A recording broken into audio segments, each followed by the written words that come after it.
नमस्कार आप सभी को। मैं मिथिलेश वत्स। देखिए, एक लेटर आया था डिपार्टमेंट ऑफ एजुकेशन बिहार से। लेटर नंबर है 202/31/23 और इस लेटर में बिहार सरकार ने बिहार में एजुकेशन को लेकर, शिक्षा को लेकर अपनी बातें रखी थी। उसमें यह कहा गया कि जो कोचिंग संस्थान है वो सुबह 9 बजे से लेकर शाम के 4 बजे तक कोचिंग संस्थान नहीं चलेंगी।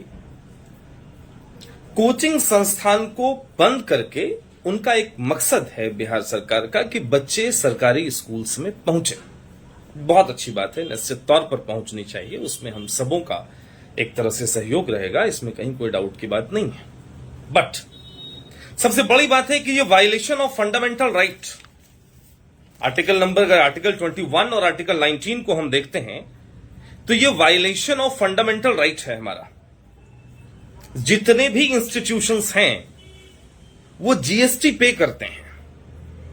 18% जीएसटी हर इंस्टीट्यूशन देती है जो भी एजुकेशन को लेकर अपनी बातें रखती हैं। जो एजुकेशन सेक्टर में जो इंस्टीट्यूशन काम करती हैं वो 18% जीएसटी बिहार सरकार, भारत सरकार ये सबको देती है। भाई, आर्टिकल 21 और 19 के अकॉर्डिंग कि आप बिजनेस आवर में अपना काम तो कर ही सकते हैं और 9 बजे से लेकर शाम के 4 बजे तक ये हमारा बिजनेस आवर होता है, तो भाई हम इसमें काम कर सकते हैं। तो आपने हमें मना किया कि आप 9 बजे से लेकर 4 बजे तक कोचिंग चला ही नहीं सकते हैं। माननीय मुख्यमंत्री जी, हाथ जोड़कर प्रार्थना है, पता नहीं आप किस धुन में रहते हैं और किस तरीके से डिसीजन लेते हैं। खैर, आपकी अलग विद्वता है और आपके साथ बड़े शानदार आईएएस के पाठक साहब हैं।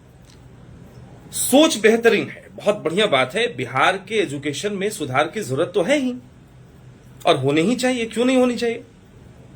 लेकिन एक बात बताएं, वो बिहार जिस बिहार में नालंदा यूनिवर्सिटी हुआ करता था, दुनिया की सबसे पुरानी यूनिवर्सिटी नालंदा यूनिवर्सिटी मानी गई। इटसिंग आए, वेनसांग आए, फाहियान आए और ऐसे स्कॉलर्स ने जिस बिहार के बारे में, जिस नालंदा के बारे में, जिस नालंदा यूनिवर्सिटी के बारे में बहुत बातें कही, नालंदा यूनिवर्सिटी के ग्लोरी के बारे में इतनी सारी बातें कही जाती हैं आज के डेट में। क्या वो नालंदा, क्या वो बिहार और क्या वो हिंदुस्तान में उस तरह की सरकारी शैक्षणिक व्यवस्था है? ये सवाल है नीतीश कुमार जी आपसे। आप बिहार के तमाम स्कूल्स को इंप्रूव करें, ये तो आज आपको सूझा है। आपको तो बहुत पहले सूझना चाहिए ये सब बातें।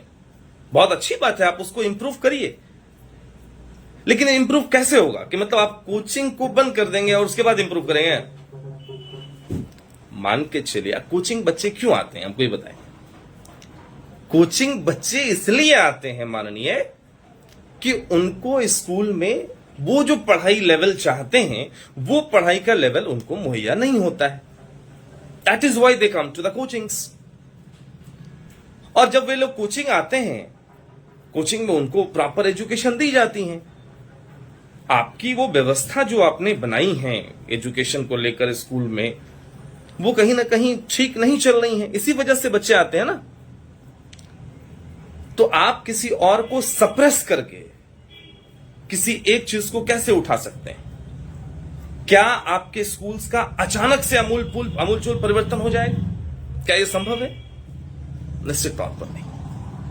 और दूसरी बात, मेरे कुछ क्वेश्चंस हैं नीतीश कुमार जी आपसे, के पाठक जी आपसे। आप तो खुद आईएएस हैं, आप तो पढ़े लिखे लोग हैं भाई। मुख्यमंत्री जी भी हमारे इंजीनियर हैं, पढ़े लिखे लोग हैं। के पाठक साहब, आप तो डिस्ट्रिक्ट मजिस्ट्रेट हैं, आप डिस्ट्रिक्ट मजिस्ट्रेट रह चुके हैं, सॉरी, अभी तो आप बड़े पोस्ट पर हैं, बिहार सरकार के शिक्षा के अपर सचिव हैं।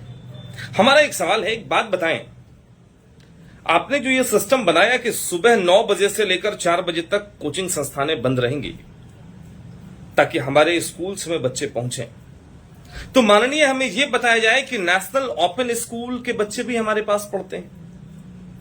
कुछ ऐसे बच्चे हैं जो कॉरेस्पॉन्डेंस कोर्स करते हैं, नालंदा ओपन यूनिवर्सिटी के बच्चे हमारे पास पढ़ते हैं। कुछ बच्चे ऐसे हैं जो अलग अलग डिस्टेंट मोड से पढ़ते हैं। उसकी शिक्षा को आप रोक देंगे? हमें समझ में नहीं आ रहा है। आपके ही सरकारी स्कूल्स, कुछ स्कूल्स ऐसे हैं जो स्कूल मॉर्निंग में चलती हैं, कुछ स्कूल ऐसी हैं जो इवनिंग में चलती हैं। आप केंद्रीय विद्यालय का एग्जांपल लीजिए। उस बच्चे के एजुकेशन को लेकर आपकी क्या सोच है? आपने ये व्यक्त नहीं किया है अभी तक। भाई साहब मेरे, कुछ बच्चे हमारे ऐसे हैं जो ड्रॉपर्स हैं। कुछ बच्चे हैं जो आईआईटी की तैयारी करते हैं, मेडिकल की तैयारी करते हैं। आईआईटी की तैयारी में 2 अटेम्प्ट मिलता है। हो सकता है कुछ बच्चों ने 1 अटेम्प्ट दिया हो, उसमें फेल हो चुके हों, दूसरा अटेम्प्ट देना चाह रहे हो, वो शानदार तरीके से पढ़ना चाह रहे हो, वो स्कूल्स आपके नहीं जा रहे, वो कॉलेज आपके नहीं जा रहे। क्या ऐसे बच्चों के एजुकेशन को आप रोक देंगे? माननीय मुख्यमंत्री जी और खास करके के साहब जी, आप हमको जरा आंसर दें। क्या इस तरह के बच्चे के एजुकेशन को आप रोक पाएंगे? बहुत सारी ऐसी गवर्नमेंट कॉलेजेस हैं, बहुत सारी ऐसी इंस्टीट्यूशंस हैं, जैसे आईसीआई है, institute of chartered accountants of India. ये एक तरह से डिस्टेंट कोर्स करवाती हैं। बच्चे आपके कॉलेज में नहीं पढ़ते हैं। सीए के जो बच्चे होते हैं, चार्टर्ड अकाउंटेंसी के जो बच्चे होते हैं, कंपनी सेक्रेटरी के जो बच्चे होते हैं, वो आपके कॉलेज में नहीं पढ़ते हैं। तो क्या उसको 9 बजे से लेकर 4 बजे तक के बीच में नहीं पढ़ाया जाए? क्या उतने कम पीरियड में उस बच्चे की एजुकेशन कंप्लीट हो जाएंगी? के पाठक साहब, आप जवाब दें हमें। आप ये वायलेट कर रहे हैं एक तरह से हमारे फंडामेंटल राइट को। आप सुधार लाइए। आपको ये नहीं कह रहे हैं कि आप सुधार लाइए, आप खूब सुधार लाइए। बिहार सरकार के तमाम प्रयास रहे हैं, ये बहुत अच्छी बात है। आप निश्चित तौर पर आप प्रयास कीजिए, लेकिन क्या इंस्टीट्यूशंस को, प्राइवेट इंस्टीट्यूशंस को बंद करके सरकारी संस्थाओं को ऊपर उठाया जा सकता है? क्या आपने प्राइवेट ऑर्गेनाइजेशन में पढ़ाई करने की कोशिश नहीं करी? आप जो आईएएस बने हैं, के साहब, आप जो आईएएस बने हैं, क्या आप सरकारी कॉलेज से या फिर सरकारी स्कूल से पढ़कर आईएएस बने हैं? जरा बता दें। अगर बने हो तो ये तो बहुत बड़ी बात है। आप एक बहुत बड़ी मिसाल कायम कर सकते हैं। ये माननीय मुख्यमंत्री जी, आपके जमाने में और आज के जमाने में समझ रहे हैं कितना डिफरेंस है भाई। हम लोग भी सरकारी स्कूल के प्रोडक्ट हैं। बड़ी अच्छी एजुकेशन की लेवल हुआ करती थी, लेकिन आज के डेट में वो नहीं है। इस बात को आप भी स्वीकार करते हैं। इसलिए प्राइवेट इंस्टीट्यूशंस जो है बहुत शानदार तरीके से सर्व करती हैं देश को। और कौन सरकारी ऑफिसर्स हैं जिनके बच्चे प्राइवेट इंस्टीट्यूशन में नहीं पढ़ते हैं? अरे मेरे भाई, आप तो विदेश भेजते हैं, फॉरेन यूनिवर्सिटी भेजते हैं, Oxford university, Cambridge university, Frankfurt university, university of California, university of Pennsylvania. आप कहां कहां नहीं भेजते हैं भाई। और जो मिडिल क्लास के बच्चे हैं, जो गरीब बच्चे हैं, जिनको थोड़े बहुत पैसे लेकर जो भी पढ़े लिखे लोग हैं शानदार तरीके से उनको सर्व करने की कोशिश करते हैं, और वो बच्चे कल के डेट में हमारे यहां से सीए बनते हैं, सीएस बनते हैं, सीए में फाइनल करते हैं। वो बच्चे आईपी मैट क्रैक करके IIM, Indian Institute of Management में एंट्री लेते हैं। वो बच्चे सीयूईटी क्रैक करके नेशनल सेंट्रल यूनिवर्सिटी में जो है वो एंट्री लेते हैं। क्या उन बच्चों के भविष्य को आप रोक देंगे? बिहार के एजुकेशन को लेकर आपकी समझदारी तो शायद बहुत अच्छी है, लेकिन एग्जीक्यूशन जिस तरीके से आप इंप्लीमेंट कर रहे हैं सिस्टम को, मुझे नहीं लग रहा है कि बहुत ठीक जा रहे हैं आप। इससे बिहार की शैक्षणिक व्यवस्था का सर्वनाश होगा। आप समझिए इस बात को माननीय मुख्यमंत्री जी और के पाठक साहब। पाठक साहब, आपके बारे में तो मुझे समझ में नहीं आ रहा भाई। आप आईएएस होके क्या दिमाग लगा, हमको समझ में नहीं आया। मतलब थोड़े बहुत हम लोग पढ़े लिखे हैं, ज्यादा पढ़े लिखे नहीं है, 7th 8th पास है। आप लोग तो भाई आईएएस हैं। क्या दिमाग, मतलब कहां से ये सब सोच आता है? एक को दबा देंगे, एक को उठा देंगे, क्या उठ सकता है? गजब है भाई। आप बैठक करिए, पढ़े लिखे विद्वानों के साथ आप बैठिए। कहां आप भी भसिया गए हैं भाई। मूर्खों के साथ रह रहकर, कुछ लोग मूर्ख नहीं है लेकिन मूर्ख होने का प्रिटेंशन करते हैं, उनके साथ रह रहकर। पाठक साहब, आपसे बड़ी उम्मीद थी, अब शानदार तरीके से इसको इंप्लीमेंट करवाइएगा ना। अब बैठिए, शिक्षाविदों के साथ बैठिए। आप तो मतलब आप आईएएस हैं तो आपके अंदर तो शिक्षा की बात तो होनी ही चाहिए, और आप है, मैं मानता हूं। तो आपको तो और भी शिक्षाविदों के साथ बैठकर इसका कैसे सॉल्यूशन निकले, इस पर आपका विचार होना चाहिए। अपने मन से जो डिसीजन लेते हैं उनसे एक बार पूछिएगा भी ना। आप तो इतने बड़े आईएएस आदमी हैं भाई, आप उनसे पूछिएगा ना कि हुजूर ये जो आप बोल रहे हैं हमें एक्शन लेने को, ये कैसे पॉसिबल हो पाएगा। फिर आपके बिहार के बच्चे बिहार के बाहर जाएंगे, आपके कॉलेज में एडमिशन नहीं लेंगे वो। आप समझ रहे हैं इस बात को। आपके बिहार में रहने वाले बच्चे जिनको थोड़ा सा भी पैसा है ना, वो आपके बिहार में नहीं रहेंगे, वो बाहर जाएंगे, गाली देंगे भाई आपको। क्या बात कर रहे हैं आप, शिक्षा को बर्बाद कर दीजिएगा। आप अपने कॉलेज के सिस्टम को दुरुस्त करिए, ये बहुत अच्छी बात है, लेकिन कॉलेज के सिस्टम को दुरुस्त करने के लिए, स्कूल के सिस्टम को दुरुस्त करने के लिए आप इंस्टीट्यूशंस पर, प्राइवेट कोचिंग इंस्टीट्यूशन पर आप धावा बोलते हैं। भाई साहब क्या दिमाग लगाते हैं, क्योंकि साहब आप तो गजब है भाई। बड़ी उम्मीदें थी आपसे हमें, आज भी मैं उम्मीद करता हूं, इतने महान आईएएस आप रहे हैं, अलग अलग एक्यूजिशंस भी आप पर लगे हैं, अलग अलग आरोप भी लगे हैं, एलिगेशंस भी आपके ऊपर हैं, लेकिन इसके बावजूद भी मेरा मानना रहा है शुरू से, जिस दिन आपको हाईकोर्ट ने फटकार लगाया था, हाईकोर्ट ने आपको जुर्माना किया था, उस समय भी हम आपके साथ थे, एसबीआई वाले मामले में। इसके अलावा जो है आप शिक्षकों को गरियाते हैं कि पाठक साहब आप आईएएस हैं बॉस, आईएएस है बॉस, आपसे बहुत उम्मीद है बॉस। शिक्षकों को गरियाते हैं आप। आईएएस को यह भाषा शोभा देता है। हम शिक्षा जगत से जुड़े हुए हैं, हम गाली देंगे ये अच्छा लगेगा। गाली मूर्ख देते हैं भाई, आप पढ़े लिखे साहब भाई, आप गाली दीजिएगा। जो अनपढ़ होता है, जो गंवार होता है, वो ना गाली देता है। गाली कौन देता है? जिसके पास शब्दों की कमी होती है वो गाली देता है। के पाठक साहब आपके पास शब्दों की कमी? भाई आप इतने बड़े विद्वान आदमी, बिहार को चलाने वाले आदमी, नीतीश कुमार जी का कंप्लीट भरोसा आपके ऊपर है, और आप गाली के साथ बात करते हैं शिक्षकों से। शोभा देता है आपको? आप पाठक जी क्या मतलब, पाठक जी प्लीज भाई, मेरे भाई आपको हाथ जोड़ के रिक्वेस्ट है, आपसे हम लोग सीखते हैं, हम लोग छोटे भाई हैं आपके। आप गाली देंगे बेकार का, हमारे जैसे छोटे भाई आपके, हमसे जो छोटे बच्चे हैं, हमसे जो पढ़ते हैं, आपको जो इंस्पिरेशन मानते हैं, वो तो सीधा कहेंगे भाई के पाठक जी गाली देते हैं, ऐसे शिक्षकों को हम भी देंगे। तो मतलब आप क्या गाली वाली सोसाइटी का जन्म देना चाहते हैं उसको?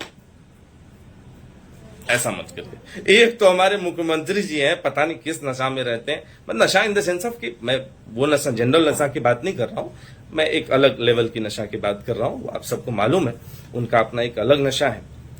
बिहार को लेकर उनके नशे के बारे में चर्चा लगातार होती भी रहती है। तो हम चाहते हैं कि आप लोग मिलके बिहार को बनाइए ना। नशा हो बिहार को बनाने का, इसका मतलब ये नहीं कि किसी को सप्रेस करके, किसी के फंडामेंटल राइट्स को वायलेट करके किसी को आप बढ़ाएं। वो जिंदगी में कभी नहीं बढ़ेगा। मैं अगर एक बहुत अच्छा शिक्षक हूं और मैं चाहूं कि दूसरे को गाली देकर मैं अगर एक अच्छा शिक्षक बन सकता हूं, बिहार में, देश में मेरा नाम रोशन हो सकता है, तो ये मेरी भूल है। ये संभव ही नहीं है कि किसी दूसरे के क्वालिटी को सप्रेस करके, किसी दूसरे के क्वालिटी पर प्रश्न चिन्ह खड़ा करके अगर मैं खुद चाहूंगा कि एक बहुत शानदार शिक्षक बनकर देश में उभरूं, तो ये मेरी भूल होगी सबसे बड़ी, ये मेरी मूर्खता होगी सबसे बड़ी। पाठक जी आप आईएएस हैं, आपसे बेहतर कौन समझ सकता है इन चीजों को। मुख्यमंत्री जी आप इतने सालों से बिहार को चला रहे हैं, और मुझे लगता है कि जब तक आप जिएंगे तब तक बिहार को चलाएंगे, क्योंकि आपके साथ जानते हैं आप इस मामले में बड़े अच्छे हैं, स्विच कर जाते हैं कहीं से कहीं, ये अच्छी बात है। निश्चित तौर पर कभी बीजेपी के साथ भी रहिए, कभी इसके साथ भी रहिए, सबका साथ सबका विकास प्रधानमंत्री जी का कहना भी है। तो आप भले अच्छी बात है, आप जब तक जिएंगे तब तक रहिए। महादेव की दया से आपकी उम्र बहुत लंबी हो, दिन दूनी रात चौगुनी आप तरक्की करें, बिहार को भी तरक्की पर ले जाएं। लेकिन हाँ भाई, जैसे बिहार में हमारे यहाँ कुछ लोग गांजा पीते हैं, तो गांजा के नशा में ये लोग बड़ा खराब डिसीजन ले लेते हैं। तो मुख्यमंत्री जी प्लीज आप अच्छा डिसीजन लीजिए। बस आपसे हाथ जोड़ के निवेदन, ये गजेड़ी सब जो होता है ना, भकुआ जाता है, उसका दिमाग भकुआ जाता है। बात समझिए। तो गांजा पीने से क्या होता है कि ब्रेन जो है वो डिस्ट्रॉय हो जाता है, रुक जाता है, ब्रेन का विकास नहीं हो पाता है। इसी वजह से गांजा पीने के बाद जब कोई डिसीजन लेता है दुनिया के किसी कोने में, तो वो बड़ा भयंकर डिसीजन ले लेता है, वो खराब डिसीजन ले लेता है। मुख्यमंत्री जी, आप, हम जानते हैं आप कोई प्रकार, किसी भी प्रकार का नशा नहीं करते हैं। आपसे बेहतर आदमी हमने पृथ्वी पर नहीं देखा। आपको जब सीधा ब्रह्मा जी ने इस धरती पर भेजा, लाइफबॉय साबुन से हाथ धोया कि संसार का अंतिम मनुष्य हम बना चुके, अब फिर क्या बनाना। मुख्यमंत्री जी, आप ऐसे क्रीम आदमी हैं, प्लीज अच्छा डिसीजन लीजिए, बिहार के हित में डिसीजन लीजिए। हम आपसे हाथ जोड़कर करबद्ध प्रार्थना करते हैं, ऐसे मत करिए। आपसे बहुत उम्मीद है।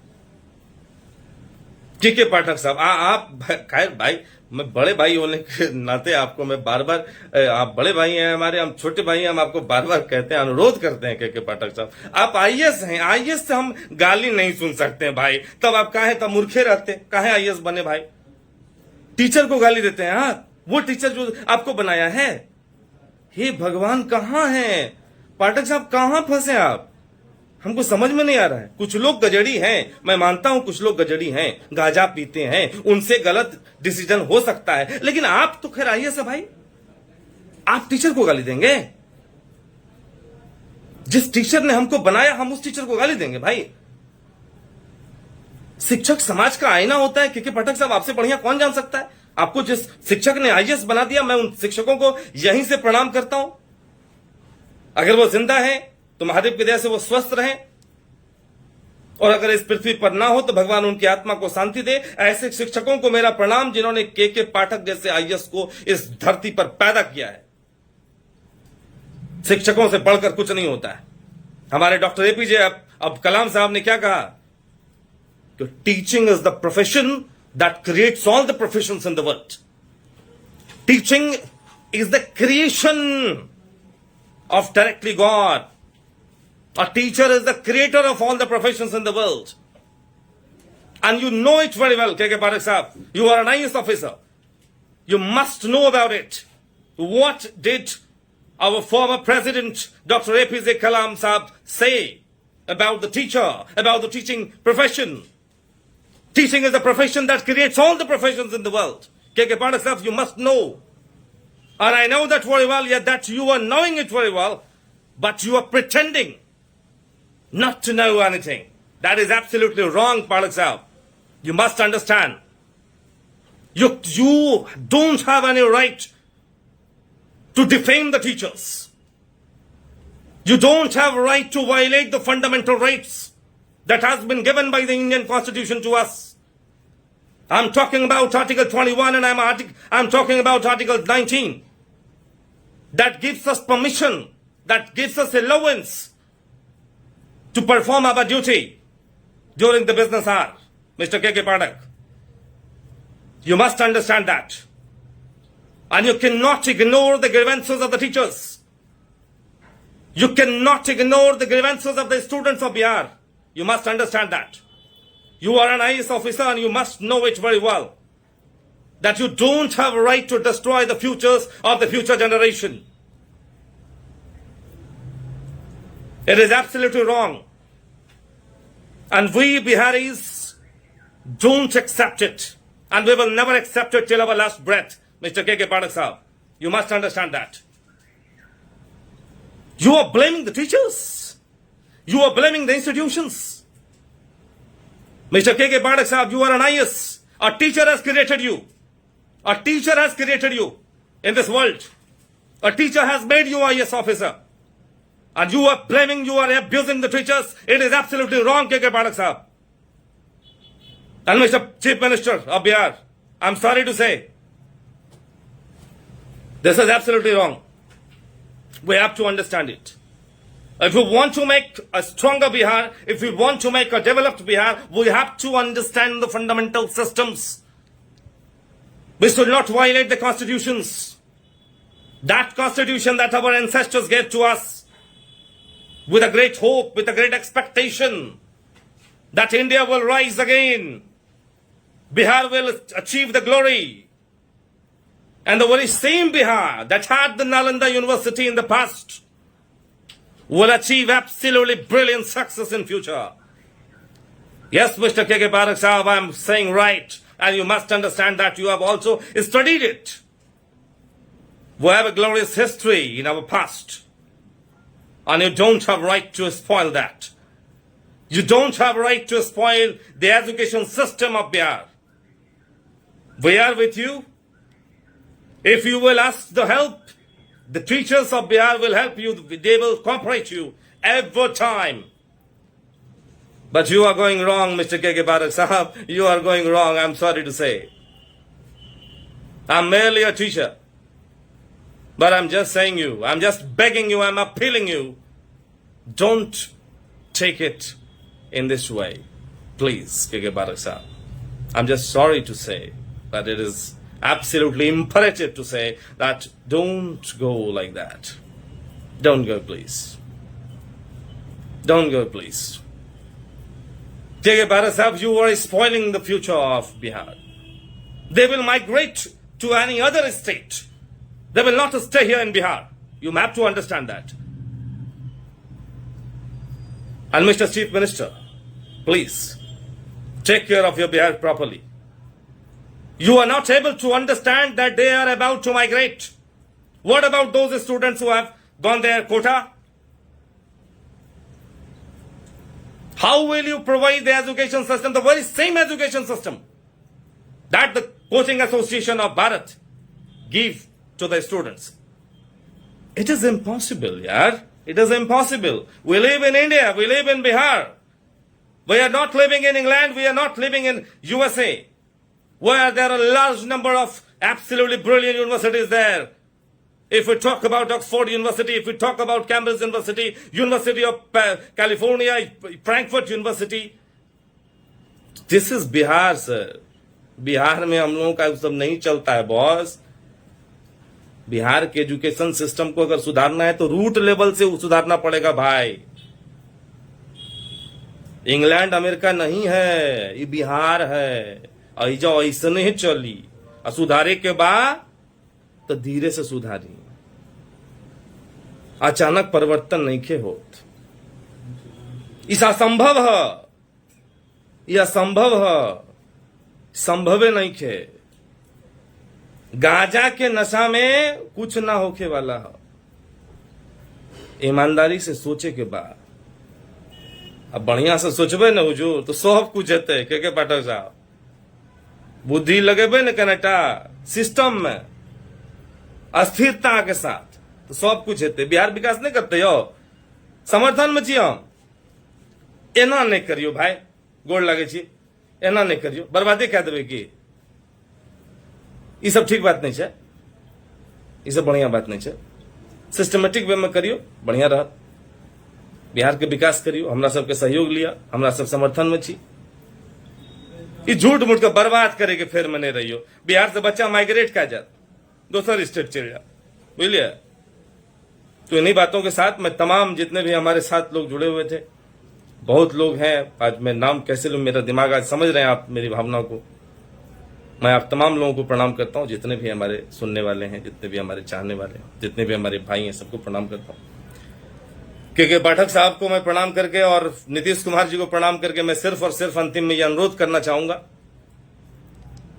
कोचिंग सिस्टम को बर्बाद मत करिए, अच्छे से रेगुलेट करिए. शिक्षा व्यवस्था में हमारा जितना योगदान है उतना आपका नहीं हो सकता. ठीक है ना. आप सोच सकते हैं लेकिन क्रिएट हम करते हैं. ठीक है ना. बीपीएससी, बिल्कुल बिल्कुल. बीपीएससी को लेकर भी आपने बड़ा बर्बादी कर दिया स्थिति को. उसको भी थोड़ा सुधारिए भाई. बीपीएससी पर देख रहे हैं हम लगातार आपके एक्शन में थोड़ी बहुत चेंजेस, लगातार फ्लक्चुएशन लगातार आ रही हैं. उस पर भी थोड़ा ध्यान दीजिए. हम क्या कहें, ज्यादा कुछ नहीं कहेंगे आज. बस इतना ही कह के हम आपको एक बार फिर से प्रणाम करते हुए अनुरोध करना चाहेंगे, बिहार को बचाइए, बिहार की शिक्षा को बचाइए. बहुत बहुत धन्यवाद और तमाम साथियों को बहुत बहुत धन्यवाद. नमस्कार, प्रणाम.